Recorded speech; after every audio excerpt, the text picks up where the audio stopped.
पहले इजराइल के खिलाफ ड्रोन लॉन्च किए गए।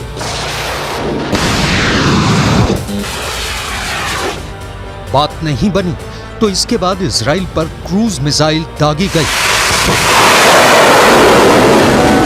जब दोनों हथियार नाकाम हो गए तो इसके बाद इजराइल पर सबसे खतरनाक मिसाइल लॉन्च की गई।